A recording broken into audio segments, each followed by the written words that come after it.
Hello दोस्तों, मैं हूं पवन सर और आप देख रहे हैं पीके बोर्ड क्लासेस। पीके बोर्ड क्लासेस में आपका बहुत बहुत स्वागत है।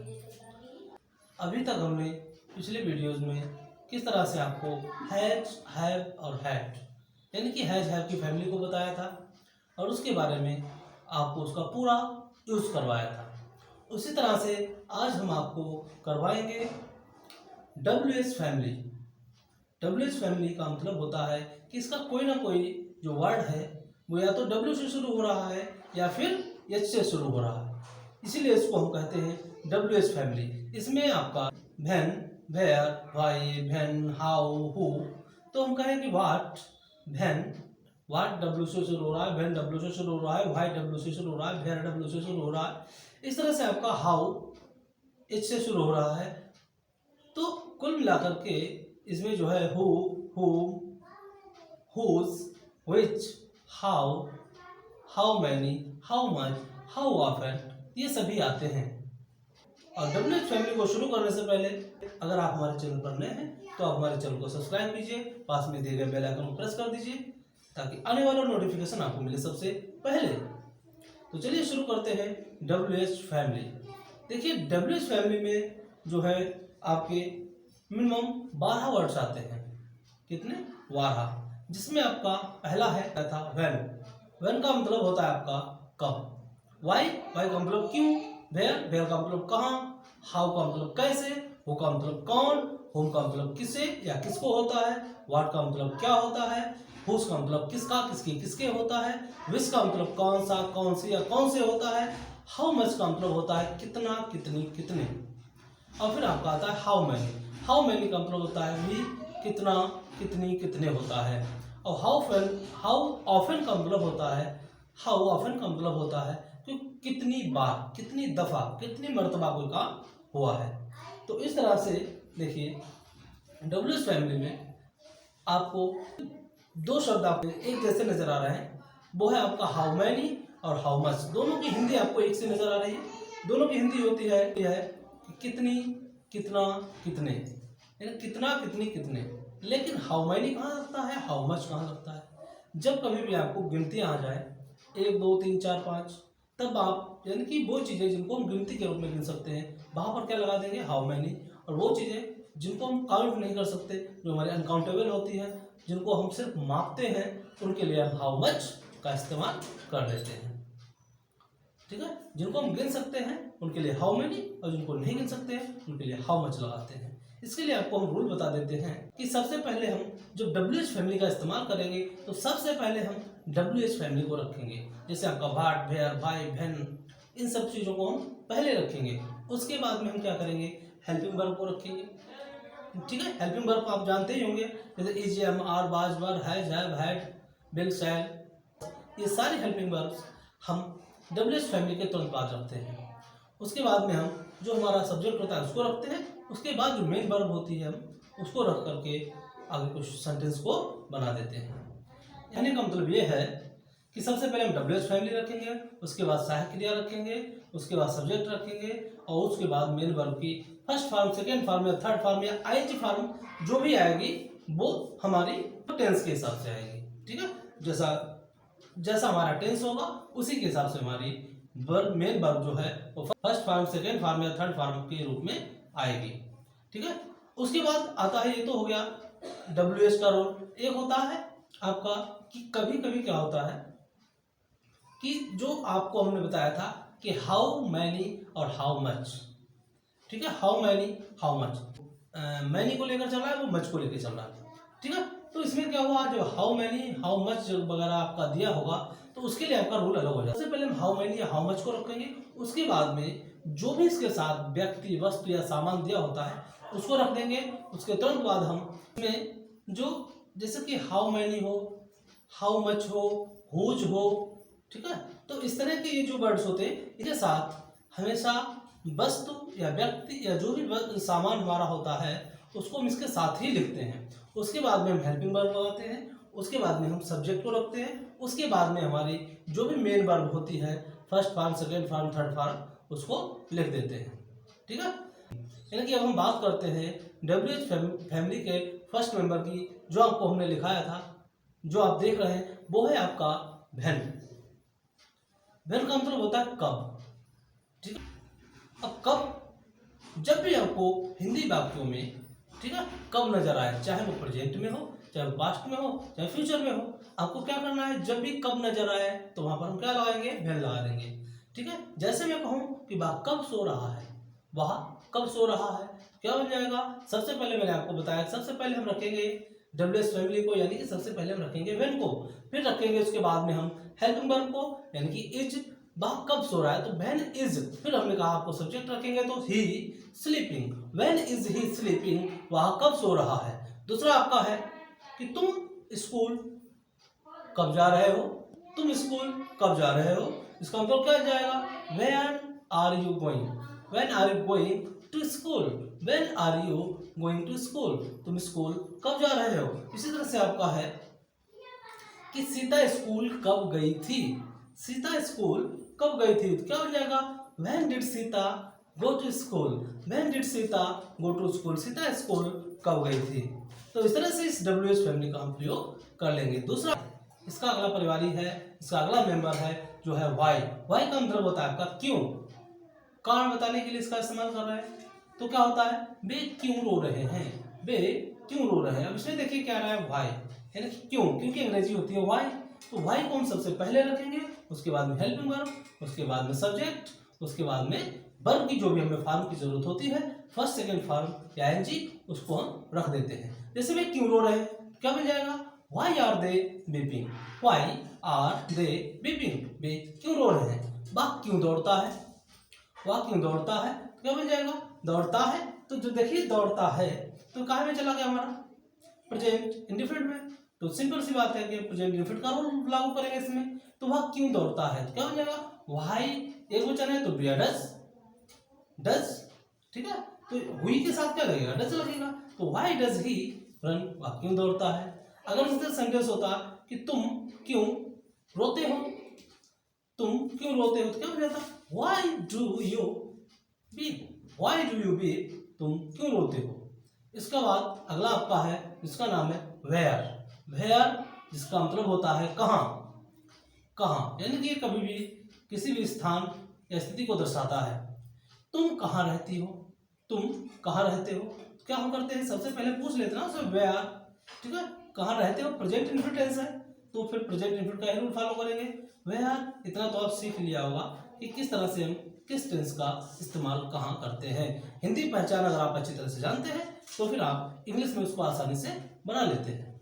तो उसमें आपका है तुम कहाँ रहती हो, क्या हो जाएगा, where do you live, where do you live, तुम कहाँ रहते हो। नेक्स्ट है आपका वह कहाँ जाता है, वह कहाँ जाता है, क्या बन जाएगा, where does he go, where does he go, Sita कहाँ रह रही है, सीता कहाँ रह रही है, तो क्या बन जाएगा, वेयर इज, रह रही है मतलब कंटिन्यूअस है, सीता एक वचन तो इज लग जाएगा, where is Sita living, where is Sita living, question mark लगा दीजिए, सीता कहाँ रह रही है। अगला आपका है हाउ। हाउ का मतलब होता है कैसे, तो हाउ यानी कि हम कह सकते हैं वह कैसे चल रहा है, वह कैसे चल रहा है, तो क्या हो जाएगा, how is he walking, how is he walking, वो कैसे चल रहा है। अगला है आपका तुम कैसे हो, तुम कैसे हो, क्या हो जाएगा, how are you, how are you, how are you, तुम कैसे हो। इस तरह से बहुत सारे सेंटेंस हम हाउ से बना सकते हैं। फिर आपका अगला है हु। हु का मतलब होता है कौन, हु का मतलब क्या होता है, कौन, तो हु का मतलब है कौन, तो इसमें क्या करेंगे, जैसे मैं कहूं कि तुम कौन हो, तुम कौन हो, तो सबसे पहले डब्ल्यूएस फैमिली रखेंगे, यानी कि हु, फिर है यानी कि हेल्पिंग वर्ब, आर, फिर यू अर्थात तुम सब्जेक्ट, यानी सबसे पहले हम डब्ल्यूएस फैमिली, फिर हेल्पिंग वर्ब, फिर सब्जेक्ट रखते हैं। तो पूछा तुम कौन हो, क्या बन जाएगा, who are you, who are you, तुम कौन हो, कौन रो रहा है, कौन रो रहा है, क्या बना देंगे, who is weeping, who is weeping, कौन दौड़ रहा है, तो क्या बन जाएगा, हु इज रनिंग, कौन रो रहा है, हु इज वीपिंग, कौन दौड़ रहा है, तो हु इज रनिंग।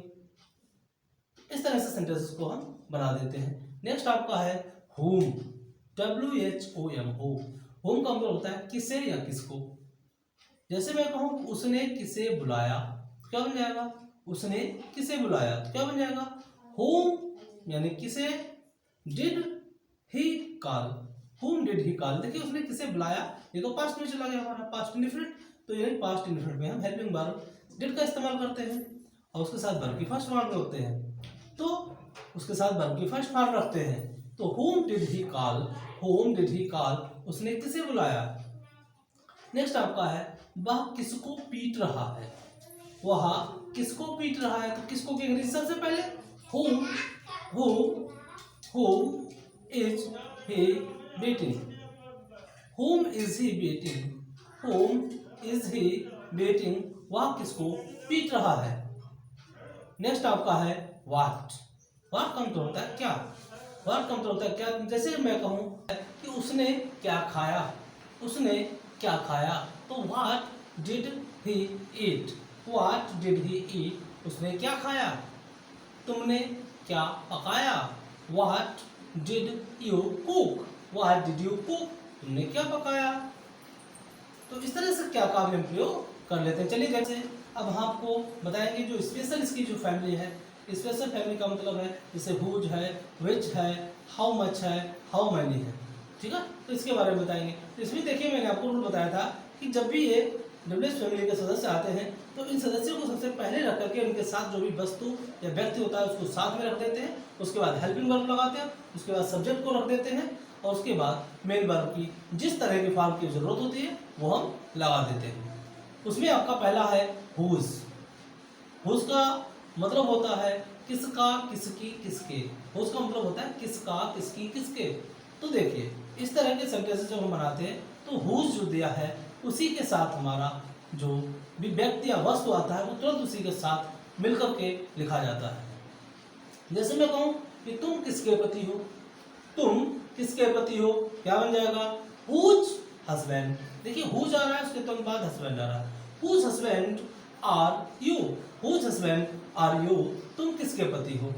इस तरह से आपका अगला दे कि वह किसका भाई है, वह किसका भाई है, तो क्या हो जाएगा, हुज ब्रदर, हुज के साथ तुरंत देखिए ब्रदर आ जाएगा, whose brother is he, whose brother is he, वह किसका भाई है।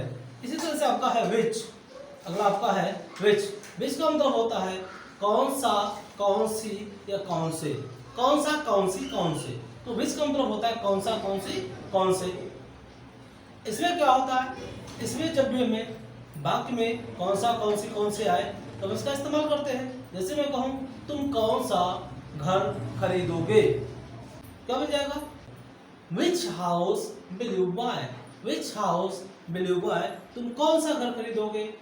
नेक्स्ट आपका है कि वह कौन सी कार चलाएगा, वह कौन सी कार चलाएगा, तो सबसे पहले क्या बन जाएगा, विच, उसके साथ तुरंत आ जाएगा car, which car will he drive, which car will he drive, वह कौन सी कार चलाएगा।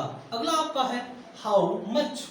देखिए हाउ मच कब लगता है, जब हमारे नाउन्स सब्जेक्ट्स अनकाउंटेबल होते हैं, ठीक है, जब हमारे नाउन अनकाउंटेबल होते हैं अर्थात जिनको हम काउंट नहीं कर सकते, जिनको 1 2 3 के रूप में नहीं लिख सकते, जिनको 1 2 3 के रूप में नहीं गिन सकते, तो उनको हम अनकाउंटेबल बोलते हैं, ठीक है। तो उनके लिए हम क्या करते हैं, हाउ मच का इस्तेमाल करते हैं कि जब चीज़ों को हम गिन ना सकें, जैसे पानी है, दूध है, आटा है, चावल है, तो इन चीज़ों को हम गिन नहीं सकते, जो चीज़ों को हम गिन नहीं सकते उनके लिए हम हाउ मच लगाते हैं।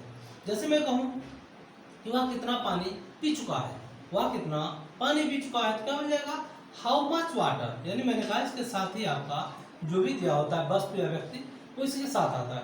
हाउ मच वाटर, कितना ज़्यादा पानी, has he drunk, has he drunk, वह कितना पानी पी चुका है। आप सोच रहे हैं इसमें हैज़ क्यों आया, हैज़ इसलिए क्योंकि आपको मैं परफेक्ट टेंस पढ़ा चुका हूँ, प्रेजेंट का परफेक्ट है ये चुका है, इनके ऐसे हिंदी वाक्य जिनमें चुका है तो कौन सा होता है, प्रेजेंट परफेक्ट टेंस, तो इसीलिए यहाँ पर क्या लगा हैज़, और हैज़ के साथ वर्ब की थर्ड फॉर्म यानी ड्रंक लग गई, तो वह कितना पानी पी चुका है, क्या बन जाएगा, how much water has he drunk, how much water has he drunk, वह कितना पानी पी चुका है।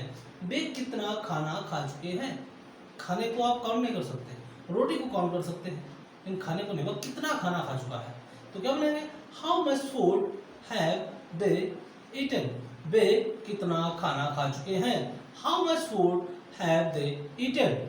इस तरह से आपका है हाउ मैनी। हाउ मैनी कब लगाते हैं? जब हम चीज़ों को गिन सकते हैं। जिन चीज़ों को हम गिन सकते हैं, जिनकी हम संख्या 1 2 3 4 5 में गिनती लगा सकते हैं, उनको हम गिन सकते हैं, तो उनके लिए हम क्या लगाते हैं? How many.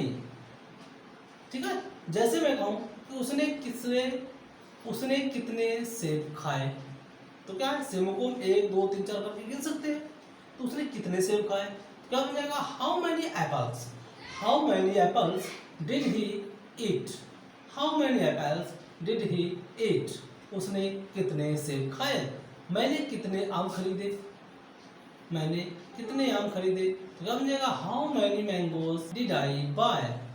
How many mangoes did I buy. मैंने कितने आम खरीदे। अब इसका अंतिम पारिवारिक है जो है हाउ ऑफन, जो आपको शायद ही कहीं पढ़ने को मिलता हो, शायद ही कोई टीचर आपको पढ़ाता हो। ये स्पेशल है, इसको आप देखिए, कुछ करना नहीं है इसमें, बिल्कुल जैसे हाउ मैनी हाउ मच वैसे ही लगेगा आपका हाउ ऑफन। ठीक है, तो देखिए इसको क्या करेंगे हम। इसमें जैसे आपका दिया है आप कितनी बार वहां जाते हैं, तो देखिए हाउ ऑफन का मैंने आपको पहले बताया था कि हाउ ऑफन का मतलब होता है कितनी बार, कितनी दफा, किसी काम के होने की रिपीटिंग को दर्शाता है। तो क्या हो जाएगा कि आप कितनी बार वहां जाते हैं। आप कितनी बार वहां जाते हैं, तो क्या बना देंगे हम? आप कितनी बार वहां जाते हैं, तो सबसे पहले कितनी बार आना है, तो हम लगाएंगे how often. How often do you go there. How often do you go there. आप कितनी बार वहां जाते हैं। नेक्स्ट आपका है वह कितनी बार नहाता है। वह कितनी बार नहाता है। How often does he bath. How often does he bath. वो कितनी बार नहाता है। नेक्स्ट आपका है मैं कहूँ कि तुम कितनी बार खाते हो। तुम कितनी बार खाते हो, क्या हो जाएगा? How often do you eat. How often do you eat. तुम कितनी बार खाते हो। इस तरह से बहुत सारे सेंटेंस को हम बना देंगे। अगर आपको वीडियो अच्छा लगा हो तो अपने दोस्तों को शेयर जरूर कीजिए, ताकि उनको भी इस प्यारी सी WS फैमिली के बारे में ज्ञान हो सके। ठीक है, तब तक के लिए थैंक यू।